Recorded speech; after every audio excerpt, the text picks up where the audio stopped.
Hablaremos un poco del tema de la regulación metabólica, que depende o que está implicada con la función de los aferentes vagales.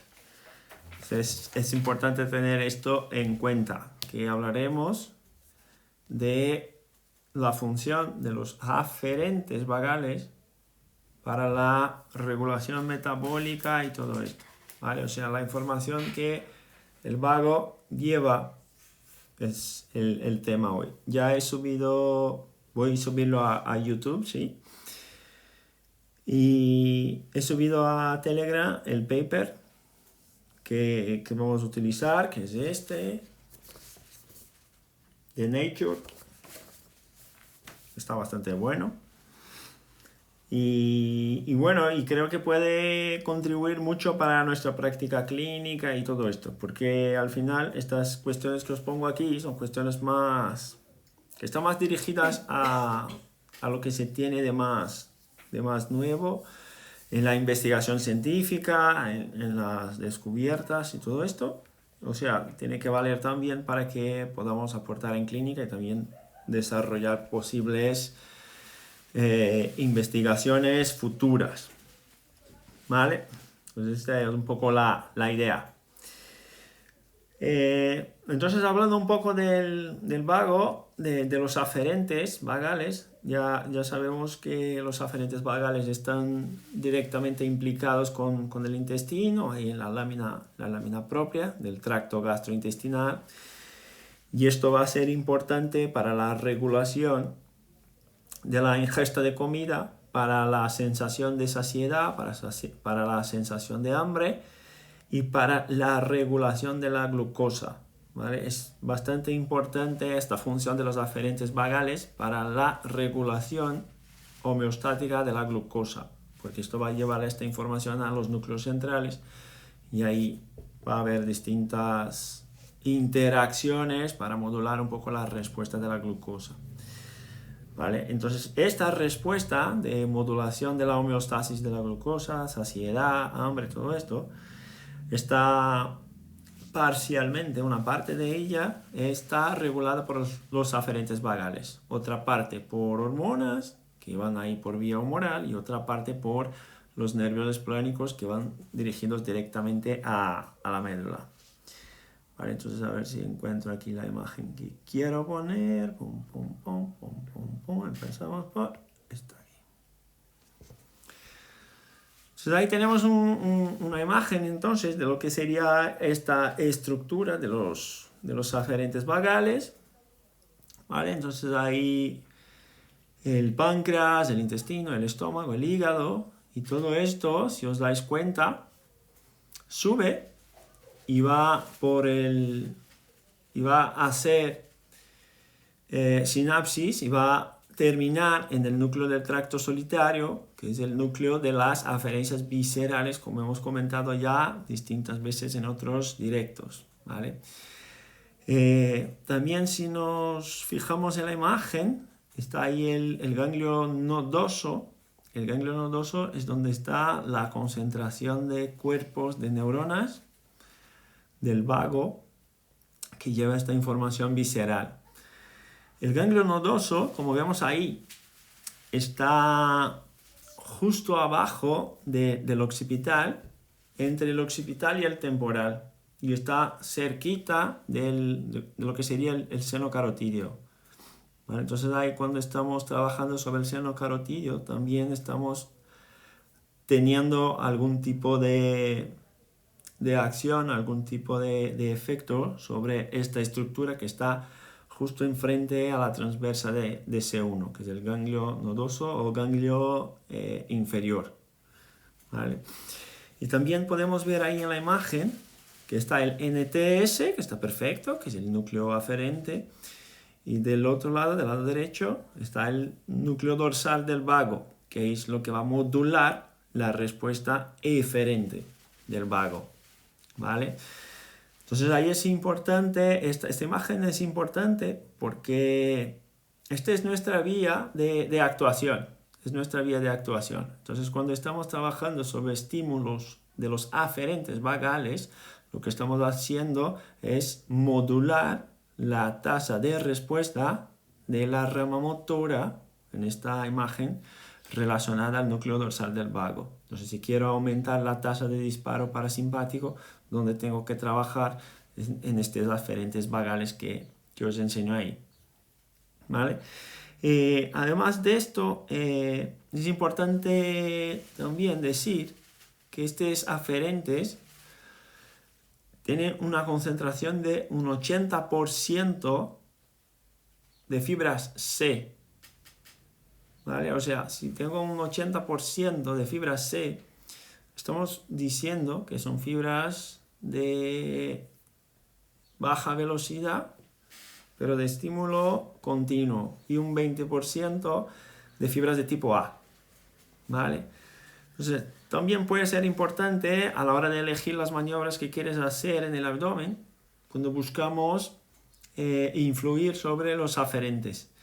¿Vale? ¿Por qué? Porque si ya sé que estas fibras en su mayor parte tienen una característica de transmisión lenta, de velocidad lenta, ya sé que las maniobras que voy a producir ahí tampoco pueden ser maniobras muy rápidas, porque esto va a influir en la respuesta que voy a tener en los núcleos centrales. ¿Vale? Entonces es importante. Además de esto, también está ahí aquí del lado derecho de la imagen, está el ganglio nodoso ahí, y este ganglio nodoso ahí tiene células satélites de la glía, tiene células de Schwann, tiene células endoteliales y algunas células de la microglía que tiene una función inmune que todavía no se ha descubierto aún para qué sirve. ¿Vale?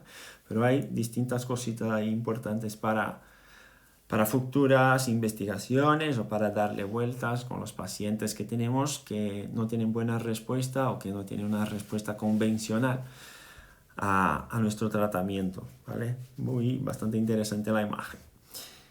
Aquí os pongo ahora un poco lo que es la conexión del vago en el intestino. Entonces ahí tenemos las vilosidades intestinales, por ejemplo, y los receptores vagales ahí justo cerquita de la lámina. ¿Vale? Y estos receptores que están ahí son muy interesantes porque tienen múltiples capacidades. Entonces son neuronas en el paper las llamas de pseudo bipolar, que son capaces de captar estímulos periféricos de múltiples sitios. ¿Vale? Y ahí lo que podemos ver es que es capaz de percibir, es capaz de informar a los núcleos centrales de la colecistoquinina, como GLP-1, que en español no me suena, solo en inglés, pero en inglés no me vale. Entonces GLP-1 y la grelina, ¿vale? Entonces es bastante importante esto, porque la colecistoquinina y el GLP-1 van a influir mucho en la sensación de saciedad, ¿vale? Y la grelina va a influir bastante también en la sensación de hambre. ¿Ok? Entonces el vago es capaz de sentir esta concentración de sustancias químicas, de hormonas, todo esto que está ahí en las láminas gastrointestinales, ¿vale? En las vilosidades intestinales, y también va a regular el comportamiento, la regulación central de la sensación de saciedad y de la sensación de hambre. Además de esto, si os dais cuenta, ahí abajo hay una flechita que tiene un doble sentido, una flechita que tiene un doble sentido abajo de la imagen, donde escribe stretch. O sea, estos receptores que están ahí también en las láminas también son capaces de percibir estiramiento y tensión. Y esto para nosotros es bastante importante porque trabajamos mucho con estiramiento y presión. Entonces, una de las posibles fuentes de información o un posible efecto que yo esté generando cuando trabajo sobre la pared abdominal, cuando trabajo sobre el abdomen, posiblemente tenga algo que ver con la capacidad de estos receptores vagales de sentir estiramientos y de sentir tensión, ¿vale? Entonces es muy importante, esto es bastante importante porque dice un poco de la efectividad de nuestras técnicas para estos pacientes. Y esta buena regulación entonces tiene una doble función. Una de ellas, informar los núcleos centrales de esta sensación de hambre, de saciedad y todo esto. Y otra, cuando intervenimos con la parte de sensores de estrés, de stretch y de tensión. Yo estuve leyendo también, era algo que ya lo tenía en cuenta, pero al otra vez pasar por el paper, me llamó la atención otra vez, que era algo que es la inervación vagal de la vena porta.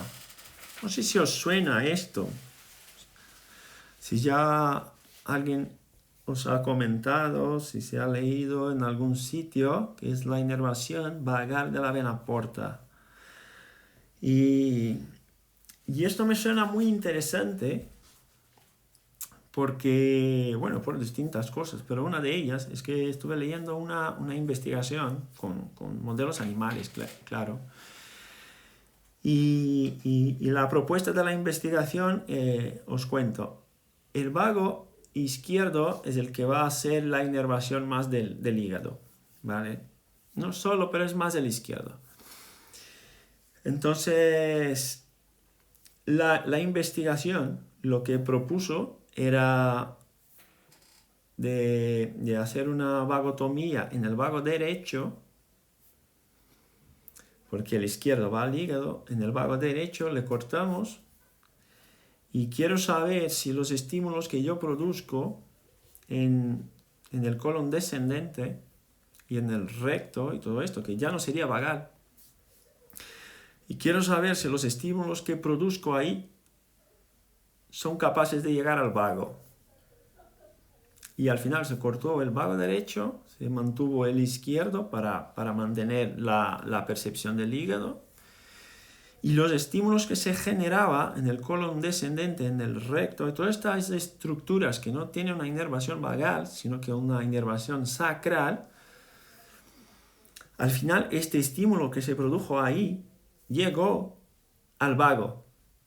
Llegó al vago. O sea, el vago empezó a informar los estímulos que estaban pasando en una zona de inervación que no era la suya. Y esto es muy curioso, porque ahí, si nos ponemos a darle vueltas un poco, imaginamos cómo este estímulo podría llegar a los aferentes vagales, porque el vago no hace inervación del colon descendente. Y al final, la conclusión de los autores es que justamente por esta inervación de la porta, por esta inervación de la vena porta, todo lo que se produjo de estímulos en el colon descendente y en el recto, por vía vascular, llegó a la porta, y porque llegó a la porta, y la porta tiene aferentes vagales, llegó al vago y fue a los núcleos centrales. ¿Os dais cuenta? Muy interesante. Bastante interesante, porque ahí, en esta situación, salimos de una paradoja anatómica, ¿no? Una paradoja anatómica, o sea, de un pensamiento estructural donde para poder activar un nervio yo tengo que estar sobre la estructura que le inerva. Salimos de esta perspectiva y nos ponemos en una perspectiva donde somos capaces, por ejemplo, de estimular el nervio vago desde una zona que no tiene inervación vagal. ¿Os dais cuenta de esto? Esto nos amplia muchísimo las posibilidades terapéuticas, ¿no? No sé, ¿qué os parece? A mí me ha encantado. ¿Qué sensación? Daniel nos pregunta, ¿qué sensación tiene cuando se estira el vago? Daniel, no sabemos, porque el vago no informa, aunque tenga mecanosensores, no informa sensación. La sensación de toque, de tacto, temperatura, todo esto va por la médula. Entonces, ¿cómo?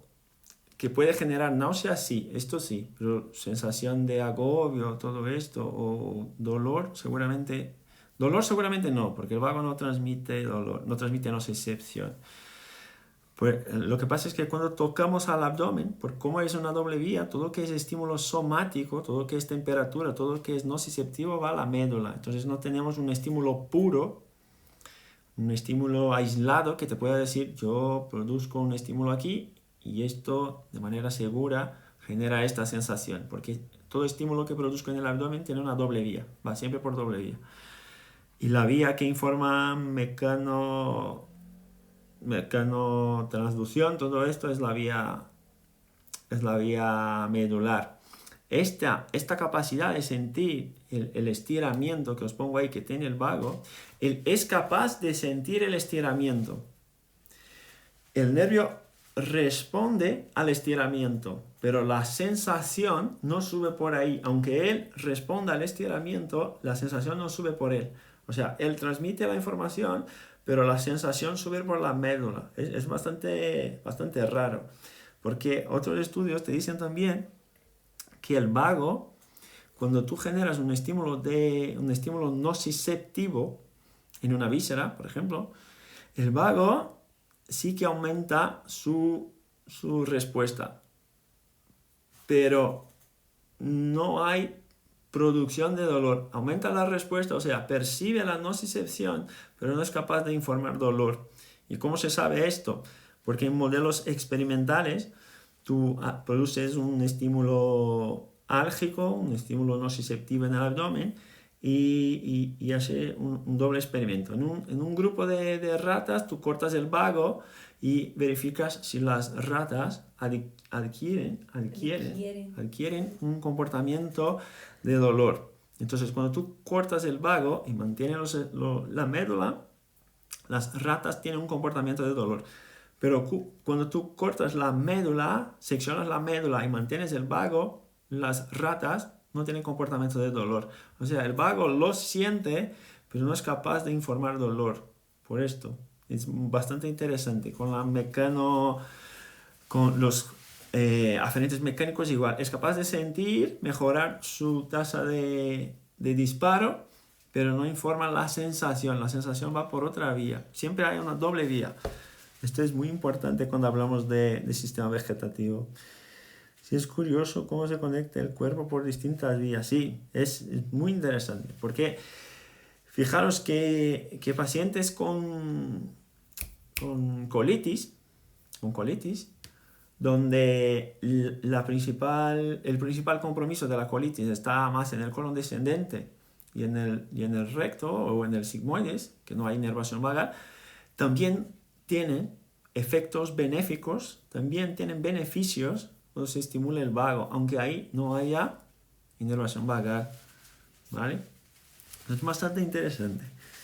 Entonces estuve leyendo aquí este paper que nos cuenta algunas cositas de esto y tal, y bueno, y nos dije también, ahora ya un poco más con el tema de la colecistoquinina, del glucagon-like peptide 1, que GLP-1 y la grelina, que, por ejemplo, que el vago es capaz de sentir todos y por esta conexión o por esta inervación que tiene la porta, es capaz de sentir muy pronto la concentración de glucosa que hay en la sangre, por ejemplo. Y nos pone también que los pacientes o los modelos animales que tienen una dieta muy rica en grasa, o sea, una dieta muy inflamatoria, genera una disregulación de estos aferentes vagales. En inglés se llama afferent disruption, o sea, es una disregulación de estos aferentes. De manera que estos aferentes empiezan es como si fuera una resistencia, pero no informan bien más la colecistoquinina y el GLP-1, no informan bien. Todavía informan muy bien cuando está inflamado con estas dietas ricas en grasa, informa muy bien la grelina. Y la grelina es lo que genera la sensación de hambre. Entonces, fijaros qué interesante. Cuando está inflamado este ambiente, cuando hay inflamación en este ambiente, hay una disregulación de estos aferentes, de manera que se inhibe la información de colecistoquinina, la información de GLP-1, que es lo que da la sensación central de saciedad. Se inhibe esta sensación y se aumenta la sensación de hambre. O sea, el individuo está hambriento siempre, quiere comer por todo. Y no para, y no está saciado, ¿sabes? Muy interesante. Y esto muy relacionado a dietas inflamatorias, a altas ingestas de grasa.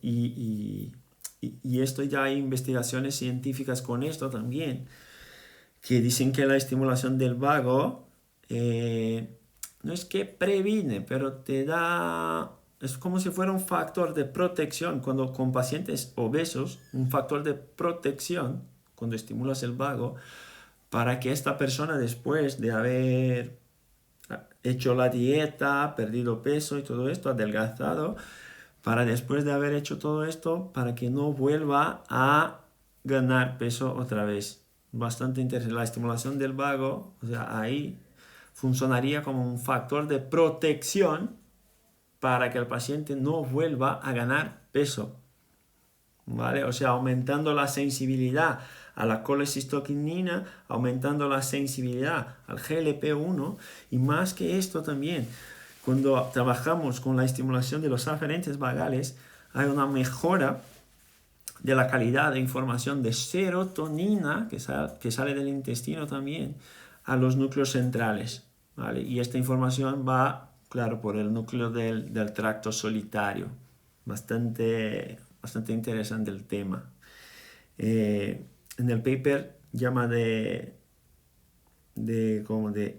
anorexigénicos, sustancias anorexigénicas o orexigénicas, o sea, sustancias que generan saciedad y sustancias que generan hambre. La leptina también, Pepe, la leptina también, igual, yo me olvidé de decir la leptina igual, la leptina también va informada por el vago, también va por el vago y también influye ahí en esta sensación de saciedad. Una paciente que tuve en Brasil, yo esto no lo conocía al principio, pero me llegó con una analítica. Yo al principio no comprendí nada. Me llegó con una analítica y en esta analítica, Pepe, fíjate, que estaba ahí la concentración de leptina y estaba con una concentración de leptina muy alta.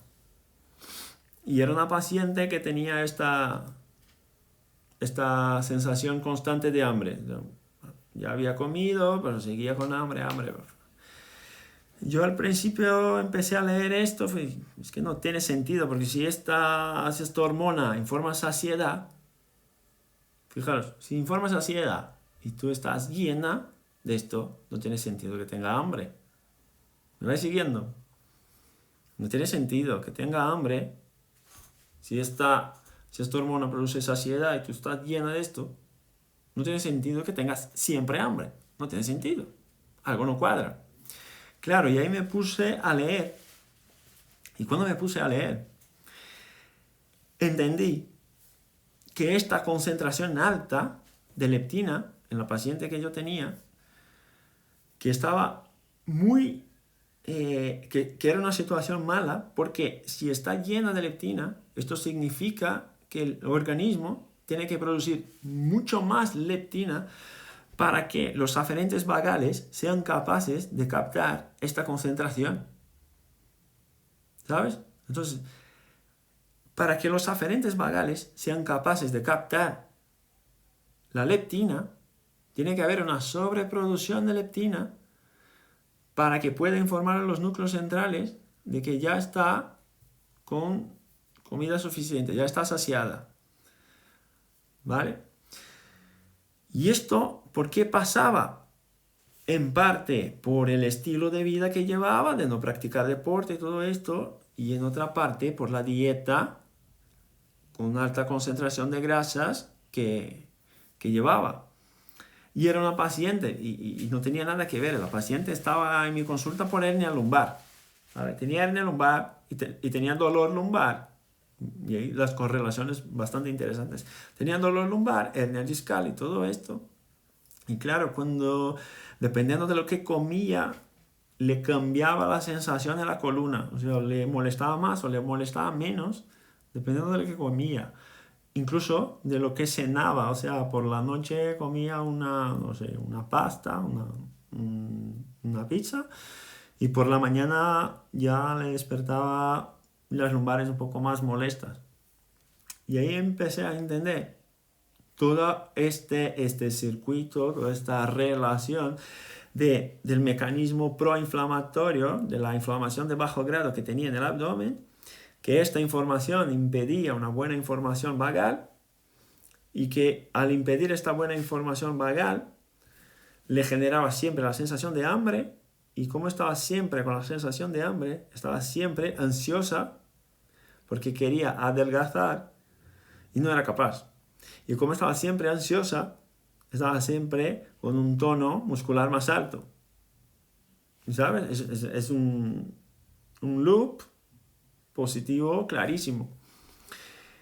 Y ahí, bueno, al final le pedí para buscar una nutricionista y todo esto. Empezó con una dieta y la verdad es que después de un tiempo, creo que 3-4 meses, junto a la osteopatía, la fisioterapia, más el cambio de la dieta y algunos pequeños arreglos en ciclo de sueño y todo esto, y esta sensación de hambre constante se fue.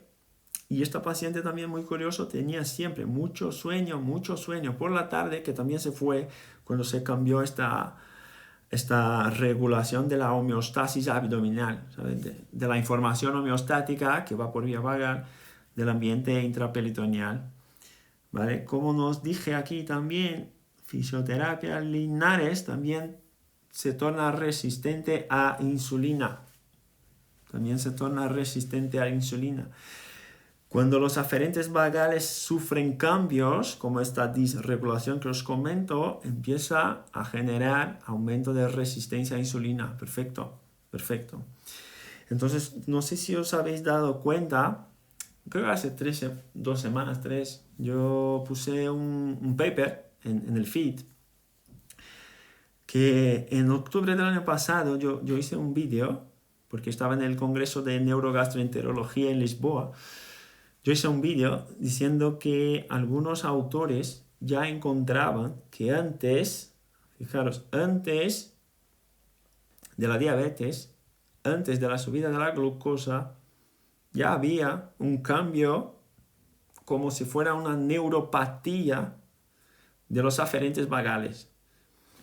O sea, antes de subir la glucosa y de desarrollar el diabetes, antes de esto ya hay una disregulación vagal.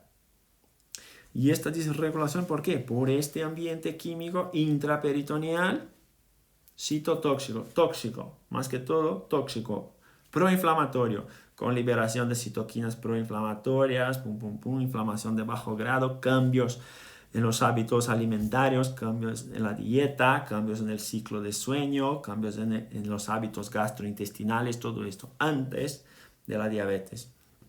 Y justo, yo creo que hace un mes, salió un estudio que se ha publicado con un follow-up bastante interesante. Follow-up es un estudio de seguimiento, se acompaña a los pacientes a lo largo de un tiempo, 1 año, 2, 3, 4.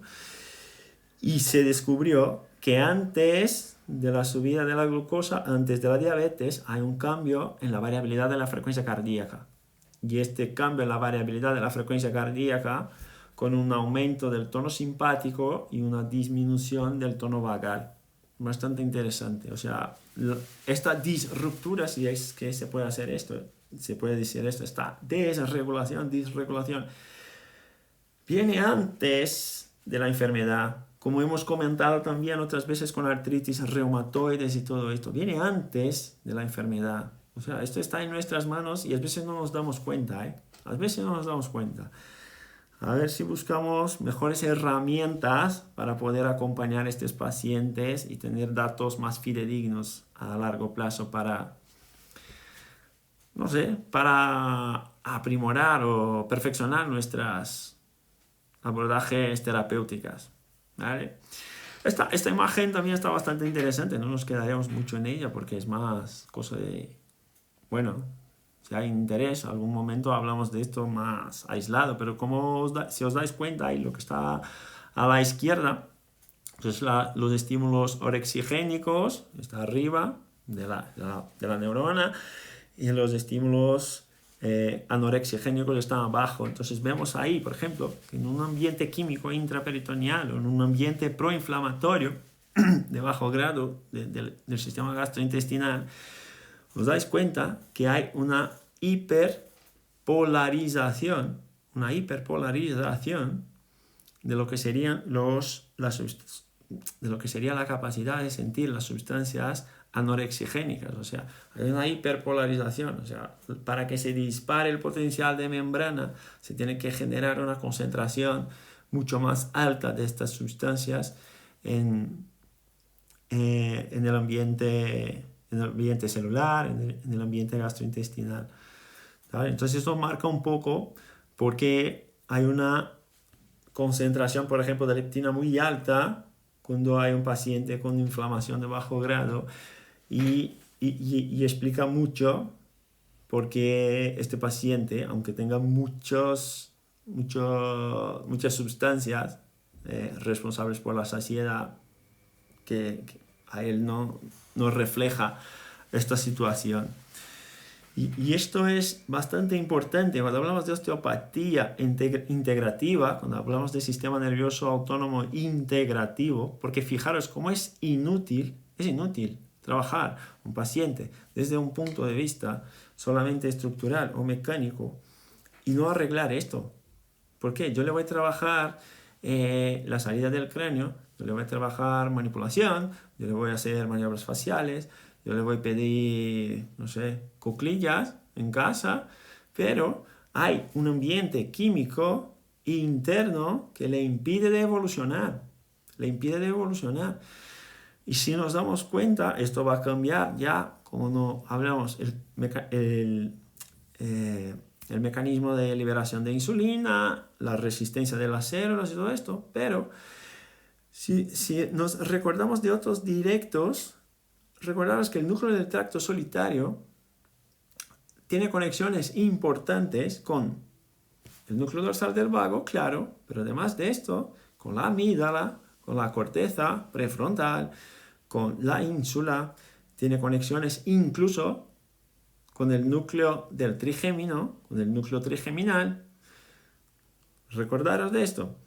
Y esto va, y con la red autonómica central. Y esto es lo que va a determinar la tasa de disparo de la red autonómica central, diciendo al cuerpo si estoy más inflamado, estoy menos, si activo más el simpático o menos. Y que va a generar cambios en las emociones del paciente, está más irritado, duerme menos y todo esto. Y ahí un poco está la relación también del eje gut-brain, del eje intestino-cerebro, donde ya comentamos en otros directos que pacientes, por ejemplo, con reflujo gastroesofágico funcional, un 70% tiene bruchismo. Un 70% de pacientes con reflujo gastroesofágico funcional tienen bruchismo. Y pacientes con reflujo gastroesofágico funcional son pacientes que tienen un tono simpático más alto. Tono simpático más alto cuadra más con un ambiente intraperitoneal más de inflamación de bajo grado. O sea, es un ciclo que se retroalimenta todo el tiempo, que va a salir del ambiente químico, de la colecistoquinina, GLP, grelina, va a los núcleos centrales, modula la emoción, y cuando modula la emoción te quita las ganas, te quita la resistencia, disminuye la resiliencia, y ahí cambia la capacidad del paciente de de soportar dolor, cambia la capacidad del paciente de aguantar el estrés, y esto va a generar un ciclo, un loop positivo ahí muy importante. Entonces yo os recomendaría, o sí, yo no comprendo mucho esta parte de hormonas y todo esto. Yo sé cómo integrarlas en la práctica clínica y a quién pedir ayuda e información cuando tengo un paciente que necesita trabajar mejor esta situación. Pero os recomiendo totalmente que a los que no conocéis, seguir al profesor de la escuela que también trabaja con PNI, profesor Jaime Camarasa, que trabaja mucho con estos temas, y quiero acercarme un poco más de lo que tiene hablado el profe también, de ejercicios de hipoxia y ejercicios de hipercapnia, y cómo esto puede influir en esta situación, que yo creo que ejercicios de hipoxia o de hipercapnia, no estoy seguro cuál, puede ayudar a mejorar la sensibilidad de los aferentes vagales que están en esta zona, y si mejora la capacidad de los aferentes, nuestro tratamiento se dispara, la calidad del tratamiento ahí es totalmente otra. Ahí somos integrativos, ahí somos más capaces de arreglar cositas, ¿vale? Entonces, como hemos dicho, tiene implicaciones importantes para diabetes, obesidad, bueno, para hipertensión arterial igual. Síndrome metabólica, me olvidé de deciros, síndrome metabólica igual, ¿vale? Y también tiene implicaciones importantes ahí ya en un eje descendente en la producción del hígado de la glucosa hepática. El eje descendente tiene una implicación importante en la producción de la glucosa hepática. Pero el eje descendente siempre depende del eje aferente o ascendente, ¿vale? El eferente es respuesta pura y dura, nada más que esto, ¿vale? Os pongo aquí otras imágenes de lo que se tiene estudiado, y hay un poco de relaciones de la microbiota, que se tiene estudiado muchísimo la relación de la microbiota con alteraciones neurodegenerativas, neuropsiquiátricas y autoinmunes. Se sabe por ejemplo que la microbiota de la madre, que el tipo de parto va a influir en la microbiota del bebé. Esto ya se sabe, que el parto vaginal favorece la microbiota del bebé. Yo creo que el profe David Núñez también habló de esto en un Zoom otro día. Se está investigando ahora mismo si la microbiota de la madre es capaz de influir en la microbiota del bebé. Ahí la cosa ya es un poco más implicada. Fijaros, si esto tiene implicación, tendremos que cuidar de las embarazadas como un cristal, ¿no? Porque incluso la microbiota puede cambiar. Ahí sí. Entonces, factores que influyen, los puse ahí, factores que influyen en la microbiota, pero solo para hacer una relación directa con el vago. Fijaros, la dieta influye en la microbiota, también influye en el vago. El environment, o sea, el ambiente, influye en la microbiota, también influye en el vago. Medicaciones, antibióticos, influyen en la microbiota, también en el vago. La edad, probióticos estimulan el vago y tal. El ejercicio físico estimula el vago, también mejora la microbiota. Entonces, el estrés, fijaros como hay una situación donde no se puede trabajar el vago sin trabajar la microbiota, pero también no se puede trabajar la microbiota si no trabajas el vago, ¿sabes? Una crítica que tengo yo, y es personal, no me hagas caso, es que se habla un montón de microbiota y hay múltiples terapias para cambio de microbiota, para la disbiosis intestinal y todo esto, pero de verdad no hay una solución definitiva. Incluso cuando haces un trasplante fecal, o sea, implantas las heces de una persona en otra, lo que se observa es que a medio y largo plazo el sistema gastrointestinal vuelve a lo mismo que era antes. O sea, hay un cambio de momento, pero luego vuelve. Pero me suena raro. Yo no estudio microbiota ni sistema gastrointestinal. Yo pongo esto en mis estudios, pero no solo esto. Pero me suena raro que no se trabaje en la vía de comunicación. Porque cuando digo, quiero producir cambios en la microbiota, con lo que sea, probióticos, prebióticos, lo que sea. Ok, ¿va a generar cambios en la microbiota? Sí, la microbiota cambia. Pero, ¿de qué te vale el cambio de la microbiota si no hay una vía íntegra para poder informar a los núcleos centrales de que hay cambio? No sé si me explico. Es un poco así. Nosotros estamos aquí en Madrid, en cuarentena, y estamos haciendo, no sé, estamos construyendo una casa en Guadalajara. Se ha terminado la casa en Guadalajara, pero nadie me lo dice. O sea, a mí no me vale. ¿Por qué? Porque la casa está pronta, está lista, está... Sí, pero yo no sé qué está, porque no tengo una vía para informar esto. O sea, si los centros superiores no tienen una vía eficiente para informar el cambio de la microbiota, no le vale. ¿Por qué no le vale? Porque no es capaz de modular el estímulo descendente a partir de la información que recibe. ¿Me vais siguiendo? Estoy flipando, no se comprende nada. Porque esto para mí me parece muy claro. O sea, si la vía de comunicación está afectada, está interrumpida o es ineficiente, no va a modular la respuesta descendente. Y el tema es que si no modula la respuesta descendente, no hay cambios en el ambiente intraperitoneal, no hay cambios en la producción de insulina, no hay cambios en la resistencia celular. ¿Sabes? Entonces, no sé, yo me quedo un poco así. Yo creo que la osteopatía debería un poco, no sé, trabajar un poco por el tema del funcionamiento de la vía.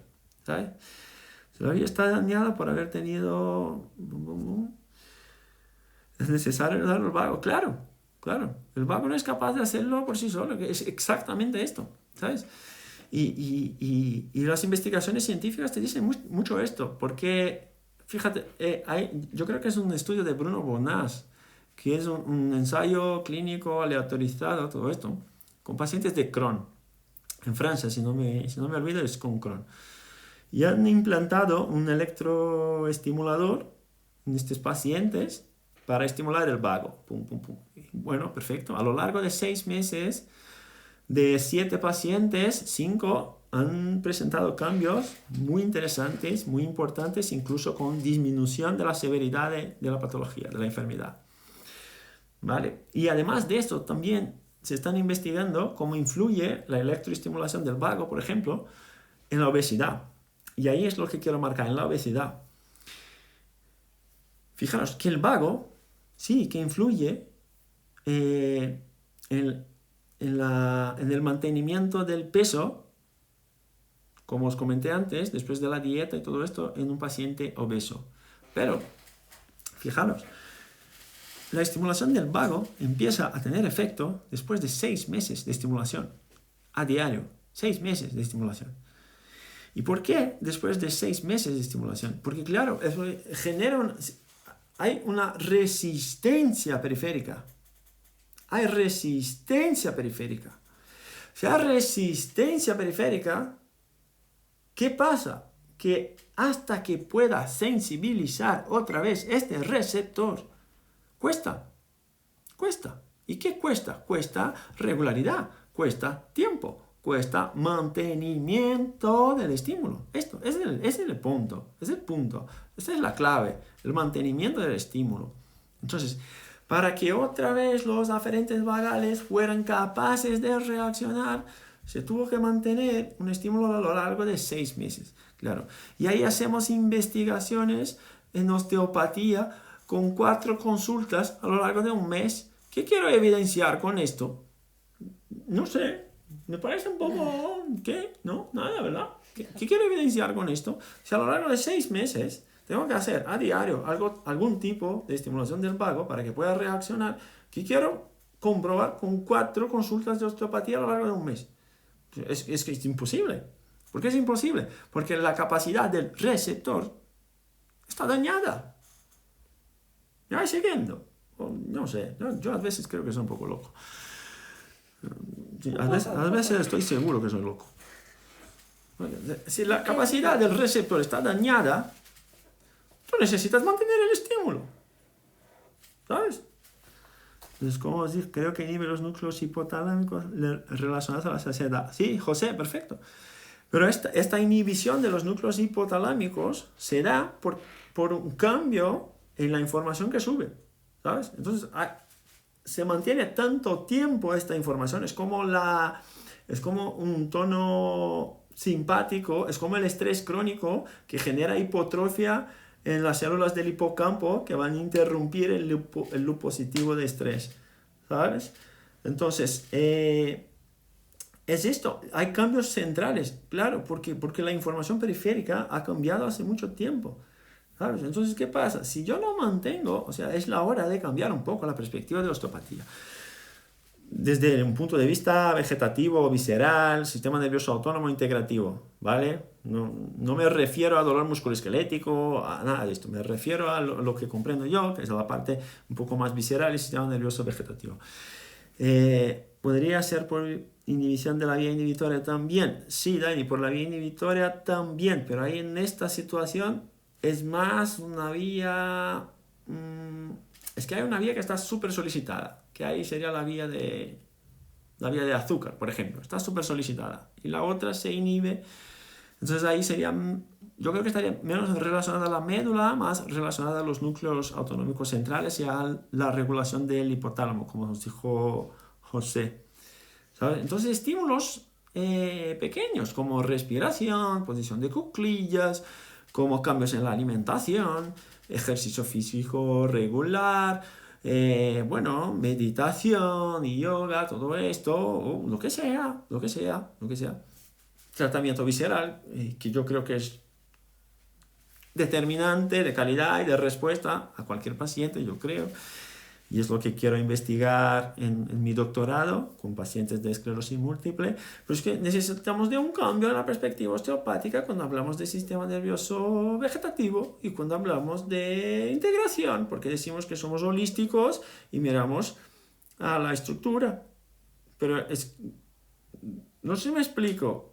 Digo, no voy a tratar el colon descendente izquierdo cuando quiero trabajar el vago, porque el vago no va al colon descendente.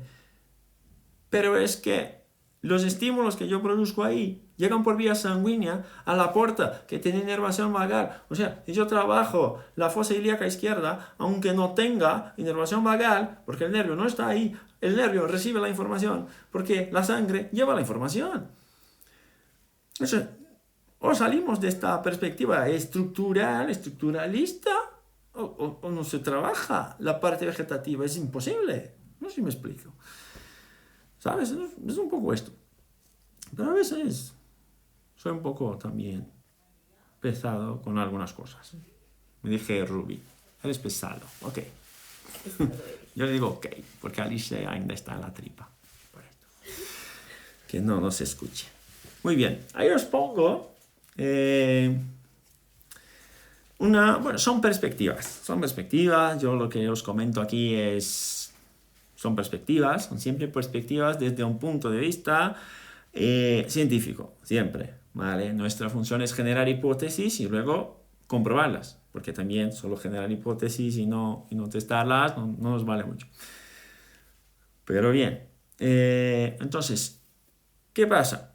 Que algunos autores ya proponen hace tiempo cambios en la perspectiva, cambios en la perspectiva. Entonces, donde salgamos de una perspectiva estructural, donde salgamos de una perspectiva de yo puse la mano aquí, siento que te quiero. No, que te quiero, no. Siento que tu ATM derecha tiene daño. No, mira, tú no sientes nada. ¿Qué ATM derecho? Si tiene daño, no, prueba la ATM. Esto, pum, vale. ¿Por qué? Por sencillo. Porque si tú no puedes reproducir esto entre 3 personas, es que no vale. Es así de sencillo.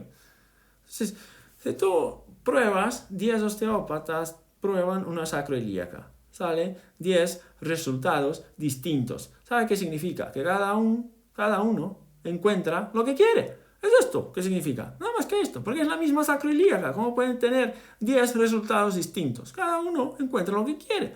Entonces es complicado trabajar de esta forma. Y comprobar algo de esta forma es aún más complicado.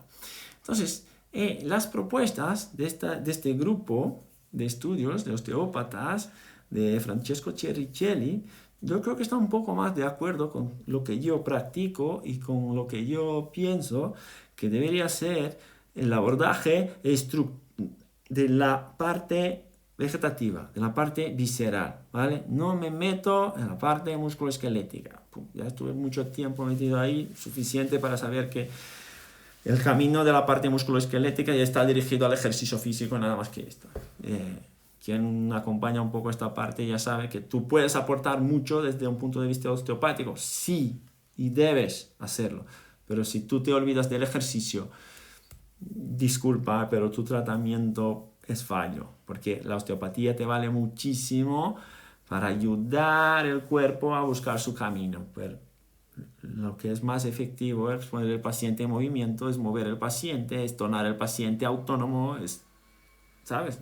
Darle otra vez independencia al paciente y que se mueva. La osteopatía busca siempre remover los puntos de bloqueo. Entonces, si no ponemos el paciente en movimiento, yo soy el bloqueo. Si yo, que soy el osteópata, no le pongo en movimiento, el bloqueo soy yo, porque no le pongo en movimiento. Tengo que ponerle movimiento, ¿sabes? Entonces, un poco esto. Entonces, yo por esto no voy a parte musculoesquelética, ya estoy lleno de esta. Me gusta la parte del vegetativo y de las vísceras, que ahí es más integrativo, es más emociones, más respuestas involuntarias, que a veces flipamos.